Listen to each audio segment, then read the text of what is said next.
Hi, my name is Gresham. I'm the country manager for Lam and Animal Nutrition, who are a company which specialises in yeast and microbial technologies to help with cow performance and to help optimise cow comfort. So due to the global reach of Lallemand, we have a lot of partnerships. We're dealing with many universities around the world. One of our most recent new technologies was the introduction of a new strain of bacteria called Lactobacillus hilgardii. We developed this in combination with a university in Brazil, and it was showing remarkable results on sugarcane and maize silage.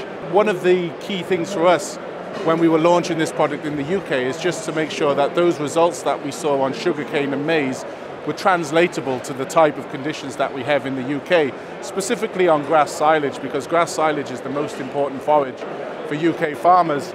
So we commissioned a trial in 2022 with the University of Reading, and we wanted to test whether these new inoculants could work under very challenging conditions. So we were looking at the fermentation profiles, the aerobic stability, but we also wanted to take it a step further and see how these forages are actually feeding to the Holstein dairy cows.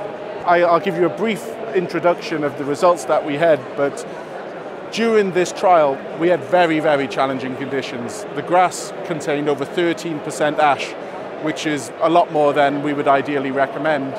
And the reason for this ash is because we have lots of wet conditions, so the tractors and the trailers, they're bringing in a lot of soil and slurry from the fields, and this is contaminating the silage. It's been a big problem for UK farmers for the past few years.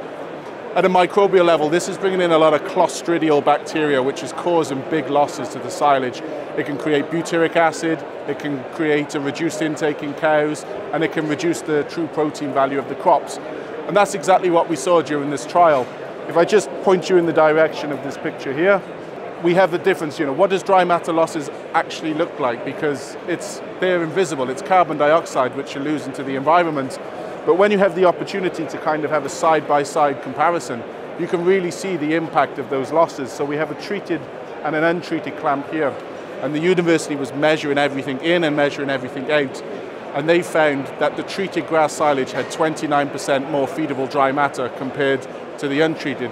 And that's a large amount. If we just take a normal situation in the UK, a 1,000-ton clamp, 30% dry matter, this kind of value would equate to 87 tons of dry matter lost. So a huge value, almost 11,000 pounds of dry matter lost. So there was a real good return on investment for using inoculant on this part of the study. We also took the study one step further, and we were feeding the dairy cows, and we found that due to the stability and the well-preserved nature of the silage, the dry matter intakes for the diets which contain the treated grass, they were up a lot by 1.5 kilograms per day. And then this translated into an additional 1.9 kilos of fat-corrected milk every day.